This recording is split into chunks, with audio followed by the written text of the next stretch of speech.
मैं ससुर जी के सामने ही कपड़े बदल लेती थी क्योंकि मेरे ससुर देख नहीं सकते थे। मैं अपने ससुर को खुद ही नहलाती, अपने हाथ से खाना खिलाती, उनके कपड़े बदलती, लेकिन कभी ऐसा लगता जैसे वो मुझे घूर रहे हैं। एक दिन मेरे शौहर को ऑफिस से किसी काम से शहर से बाहर जाना पड़ा। एक दिन मैं बिना दुपट्टे ही के ससुर के कमरे में झाड़ू लगा रही थी जब ससुर ने मुझे पीछे से, मेरा नाम रुखसाना है। मेरी शादी ऐसे ससुराल में हुई थी जहाँ पर मेरे शौहर और मेरे ससुर के अलावा कोई नहीं रहता था। जब ये रिश्ता हमारे घर पर आया था तो मेरे वालिदैन को बहुत अच्छा लगा था, क्योंकि आजकल कौन नहीं चाहता कि छोटी फैमिली में अपनी बेटी की शादी हो जाए। लेकिन अफसोस की बात ये थी कि मेरी शादी गांव में हुई थी। मैं शहर की पढ़ी लिखी लड़की और शहर में शादी करना चाहती थी। मेरी चाहत थी कि मेरी शादी किसी अमीर ख़ानदान के लड़के से हो। सुना था कि ये लड़का अच्छी नौकरी करता है, लेकिन मैं तो शहर के पढ़े लिखे लड़के से शादी करना चाहती थी, जबकि ये लड़का गांव का पढ़ा लिखा था। जब मेरे वालिदैन ने मुझे ये बताया ये लड़का बहुत अच्छा है और शहर में ही नौकरी करता है, लेकिन मैं ऐसे लड़के से भी शादी नहीं करना चाहती थी जो कुछ दिनों बाद ही मुझे छोड़कर शहर चला जाए और उसके बिना ही मुझे अपनी ज़िंदगी अकेले ससुराल में रहकर गुजारनी पड़े। मेरे वालिदैन ने मुझे बताया कि वह लड़का शहर में नौकरी ज़रूर करता है, लेकिन रहता अपने घर पर ही है, लेकिन मुस्तकिल रहकर शहर में नौकरी नहीं करता। वो अपनी गाड़ी से सुबह शहर की नौकरी करने के लिए रवाना हो जाता है और रात को अपने ऑफिस से घर आ जाता है। उसका मतलब ये था कि मुझे बड़ी आसानी हो जाती अगर मेरी शादी इस लड़के के साथ हो जाती। तो मुझे जब भी अपने मायके आना होता मैं इसके साथ आ जाती और रात को अपने घर को चली जाती। मुझे अपने वालिदैन से ज़्यादा दूर नहीं रहना पड़ता था। लड़का देखने में बहुत स्मार्ट था, पढ़ा लिखा था, फैमिली मेम्बर भी बहुत कम थे। सुना था कि गांव में इसका बहुत बड़ा मकान है और सिर्फ एक ससुर है जिनकी आंखों से नज़र नहीं आता, वो बेचारे अंधे हैं। बेटा अपनी मर्ज़ी से शादी कर रहा है क्योंकि वो चाहता है कि उसके वालिद की खिदमत करने के लिए घर में बहू आ जाए। जिस लड़के के साथ मेरी शादी होने वाली थी वो घर का इकलौता बेटा था। उसकी माँ तो काफ़ी साल पहले ही मर चुकी थी। घर में सिर्फ दो बाप बेटा ही रहते थे।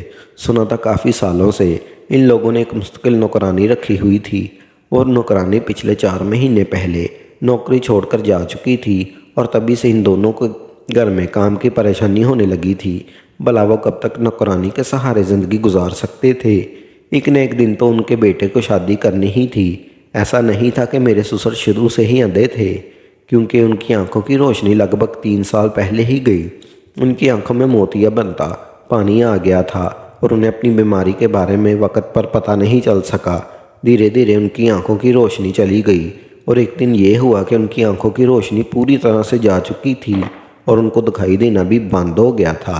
ये रिश्ता अच्छा था, मेरे लिए इनकार की भी कोई वजह नहीं थी, इसलिए मेरी शादी बड़े ही सादे तरीके से इस लड़के के साथ हो गई थी। मैं अपने शौहर के साथ रुखसत होकर अपने ससुराल चली आई थी।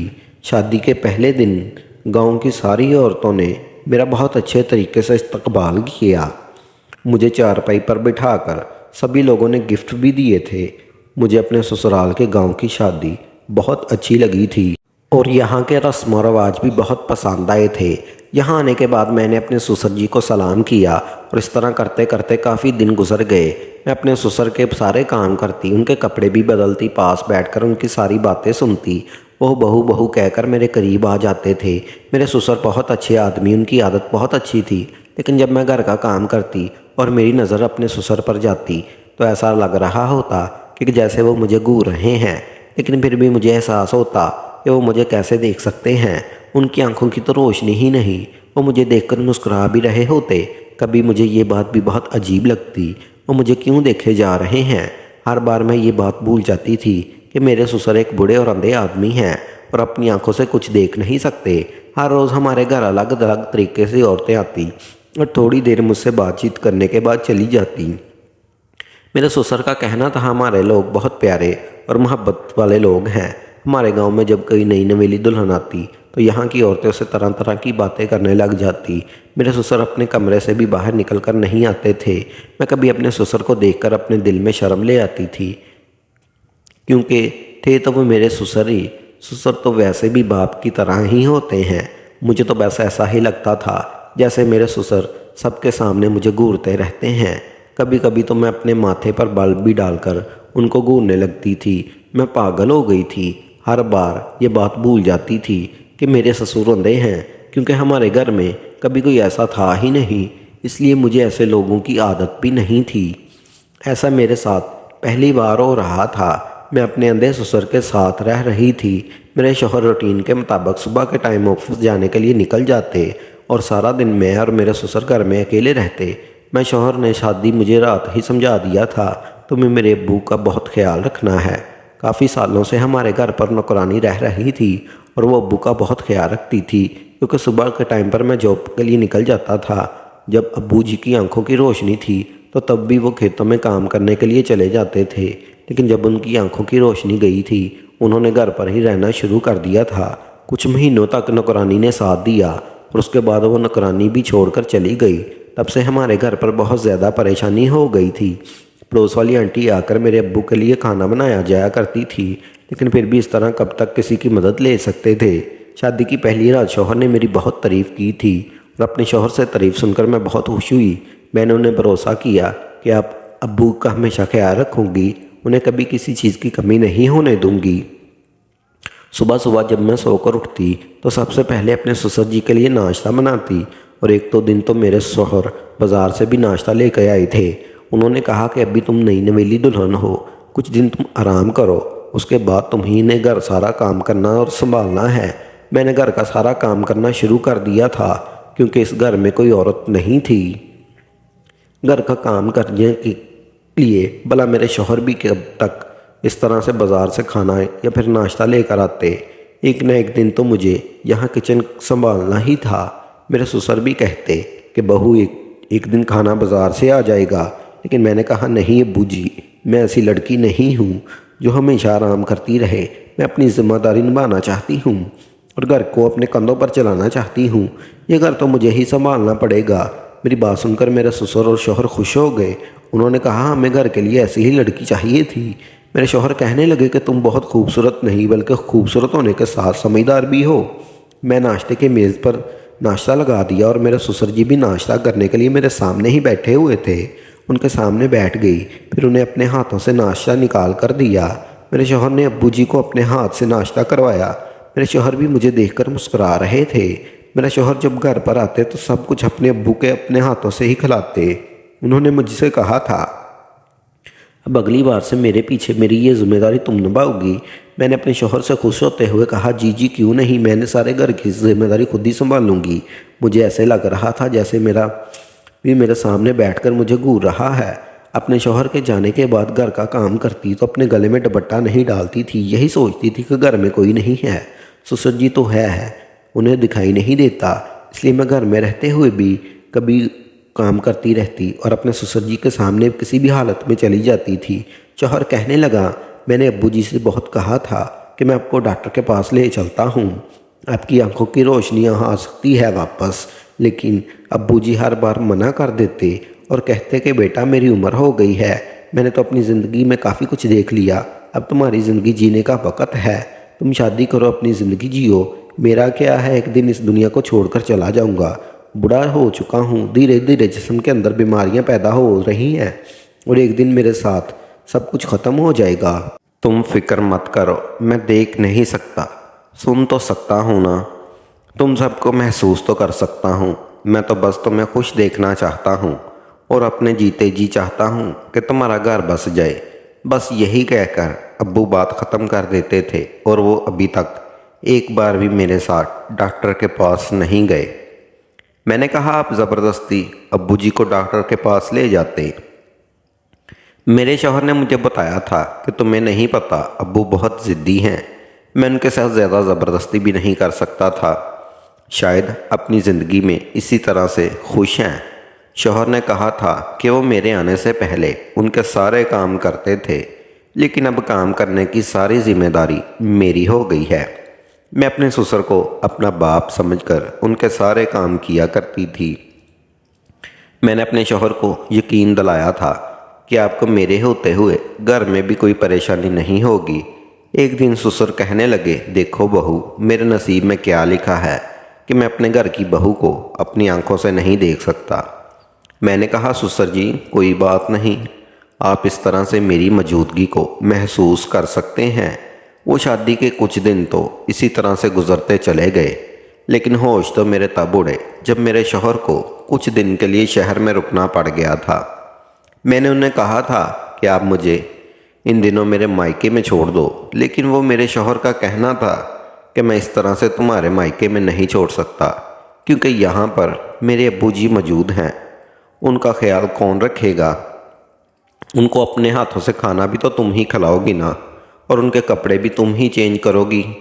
खाने की बात तो ठीक थी, लेकिन कपड़े अपने शौहर की, ये बात सुनकर मेरा तो दिमाग ही घूम कर रह गया। मैंने अपने शौहर से कहा भी था कि मुझे कपड़े तब्दील करने वाली बात ठीक नहीं लग रही। मैं क्या ससुर जी के कपड़े खुद चेंज करूँगी? मेरे शौहर ने कहा था, तुम्हें तो पता है अब अब्बू अपनी आंखों से नहीं देख सकते। मैं ये सोच रही थी कि मैं काम करूँगी कैसे। भला मेरे शौहर मेरे बाप जैसे थे, कोई छोटा बच्चा होता तो ये काम अपने शौहर के तो बना देती, लेकिन अपने ससुर का ये काम करने के बारे में मुझे शर्म आ रही थी। मेरे शौहर के जाने के बाद मेरे ससुर जी ने मुझे आवाज़ लगाई और बहू बहू कहकर पुकारते थे। मैं भागी ससुर जी के कमरे में गई तो देखा कि मेरे ससुर जी धोती और बनियान पहने हुए खड़े थे, और पहले तो उन्होंने मुझसे ये पूछा कि बहू क्या बेटा जा चुका है? मैंने उन्हें कहा अभी आधा घंटा पहले ही निकले हैं। उन्होंने कहा चलो ठीक है, लेकिन तुम मुझे ज़रा शर्ट उठा कर दे दो। जाने शर्ट कहाँ पर रखी हुई है? सारे बेड पर मैंने हाथ मार मार कर देख लिया, लेकिन समझ नहीं आ रहा मेरी शर्ट बेड पर नहीं है। मेरे ससुर जी की शर्ट बेड के किनारे पर लटकी हुई थी। मैंने वो शर्ट उनके हाथों में दे दी। उन्हें जैसे तैसे अपनी शर्ट को पहना लिया, लेकिन बटन वो उल्टे सीधे लगा रहे थे। मजबूरन मुझे ही आगे बढ़ना पड़ा। मैंने कहा आप छोड़ दीजिए, मैं बटन बंद कर देती हूँ। मैंने अपने ससुर जी की शर्ट का बटन लगाया तो मेरे ससुर जी मुस्कुरा रहे थे, और अचानक उनका हाथ मेरी कमर पर लग गया। मैंने उनसे कुछ कह नहीं सकती थी, क्योंकि उनको तो पता ही नहीं था कि उनका हाथ कहाँ लग रहा है। जैसे ही उन्हें लगा कि उनका हाथ मेरे ऊपर से टच हो गया है, फ़ौरन ही उन्होंने अपना हाथ हटा लिया। शायद उनका हाथ धोखे से टच हो गया था। मैंने उनको शर्ट पहना दी थी। फिर मेरे ससुर ने कहा बहू मेरे बाल बना दो। मैंने ड्रेसिंग से कंघा लेकर अपने ससुर के बाल भी बना दिए थे। मेरे ससुर कहने लगे बहू ज़रा मुझे अपने हाथ दो। मैंने कहा क्यों अब्बू जी, क्या हुआ? तो वो कहने लगे दो तो ज़रा। मैंने डरते डरते उन्हें अपने हाथ पकड़ा दिए थे। मैं ये सोच रही थी कि वो क्यों मेरा हाथ पकड़ना चाहते हैं। उन्होंने मेरे दोनों हाथ अपने हाथों में थाम लिए और कहने लगे तुम्हारा बहुत बहुत शुक्रिया, तुमने हमारे घर को बहुत अच्छे तरीके से संभाल रखा है। तुम्हारी जगह अगर कोई और औरत होती तो शायद कभी ना संभाल पाती। मेरे ससुर जी ने मेरे हाथों को बड़ी मजबूती के साथ अपने हाथों में जकड़ लिया था। मैं उनके हाथों से अपने हाथों को छुड़ाने की कोशिश कर रही थी, लेकिन उन्होंने कहा बहू अभी यहाँ पर ही रहो, इतनी जल्दी जाने की क्या ज़रूरत है? मैं तुम्हारा शुक्र अदा करना चाहता हूँ। मैं तुम्हें देख तो नहीं सकता, लेकिन महसूस तो कर ही सकता हूँ, इसलिए तुम्हारा हाथ पकड़ना चाहता हूँ कि बहू कैसी होती है। अल्लाह ने मुझे कोई बेटी भी नहीं दी। अगर मेरी बेटी होती तो शायद वो भी तुम्हारी तरह मेरी खिदमत नहीं करती। तुम्हें पता है जब मेरी बीवी की मौत हुई थी तब मुझे उसकी मौत का बड़ा अफसोस हुआ था, क्योंकि वो मेरी हमसफ़र थी और हमारे घर की इकलौती औरत थी। मेरे बेटे को और मुझे छोड़कर इस दुनिया से चली गई थी। दोनों को बहुत अच्छी तरह से संभालती थी, लेकिन उसके बाद सारी जिम्मेदारी अकेले मेरे बेटे के कंधे पर आ गई। और शादी के बाद तुमने अभी कुछ दिन अच्छी तरह गुजारे भी नहीं, क्योंकि मेरा सारा बोझ तुम पर पड़ गया। वो बड़े अफसोस के साथ ये सब कुछ कह रहे थे। मैंने कहा किसी पर बोझ नहीं हूँ मैं, और मुझे तो बिल्कुल भी नहीं हूँ। मैं आपकी बेटी की तरह हूँ, आप मुझे अपनी बेटी ही समझो। मेरी बात सुनकर मुस्कुराने लगे थे। कहने लगे तुम बहुत अच्छी हो और मेरा कितना ख्याल रखती हो। लेकिन अभी उन्होंने मेरा हाथ बड़ी मजबूती के साथ पकड़ा हुआ था। मैंने उनसे कहा अब्बू जी मेरा हाथ छोड़ दीजिए, मुझे किचन में जाकर खाना बनाना है। मेरे ससुर ने मेरे हाथ छोड़ दिए और मैं फ़ौरन किचन में चली आई। जैसे जैसे वक्त गुजरता गया मेरे ससुर की हरकतें कुछ अजीब सी होने लगी थी। 3 महीने गुजर गए। मेरे ससुर के साथ मेरे बहुत ज़्यादा फ्री होने लगे। अब तो वो मुझे आवाज़ लगा कर कहते मुझे शर्ट पहना दो, बटन मुझसे ठीक बंद नहीं होते, और कभी कहते मेरे सर में मालिश कर दो और मेरी टांगें दबा दो, और कभी मुझसे अपने सर में तेल लगवाते। छोटे मोटे काम तो वो खुद भी कर सकते थे। शादी से पहले मुझे लगा था मेरे ससुराल में सिर्फ मेरे शौहर और मेरे ससुर हैं, तो मुझे घर में कोई काम ही नहीं करना होगा। लेकिन मैं तो अपने ससुर की वजह से गनचक्कर सी बनकर रह गई थी। बस मुझे काम ही काम होते थे, मुझे आराम करने का मौका ही नहीं मिलता था, क्योंकि मेरे ससुर जी के बहुत सारे काम होते थे। वो बहाने बहाने से मुझे आवाज़ लगाकर अपने काम निकलवाते रहते थे। मैं मौका देखकर आराम करने के लिए अपने कमरे में ही गई थी और मुझे जाकर लेट गई। काम करते करते बहुत थक जाती थी, इसलिए मेरा रवैया बहुत ज़्यादा चिड़चिड़ा सा होने लगा था। अपने मायके में मैंने इतना ज़्यादा काम नहीं किया था। आज मैं 8 बजे अपने कमरे में सो गई थी। मेरे कमरे का दरवाज़ा खुला ही रहता था। मैं बहुत गहरी नींद में सो रही थी, पर अचानक घबराकर मेरी आंख खुल गई, क्योंकि मेरे ससुर मेरे साथ लेट गए। मैंने कहा, अब्बू जी ये क्या बदतमीज़ी है, और आपको अंधे हैं? वो कहने लगे, मैं अंधा नहीं हूँ, पहले दिन से ही तुम मुझे बहुत पसंद आ गई थी, इसीलिए बहाने बहाने से तुम्हें छूता था। फिर मेरे ससुर ने मुझे ज़ोर से पकड़ लिया और मेरी इज़्ज़त को तार तार कर दिया। मैं रोती चलाती रही, लेकिन ससुर ने मेरी एक ना सुनी और मेरी ज़िंदगी बर्बाद कर दी।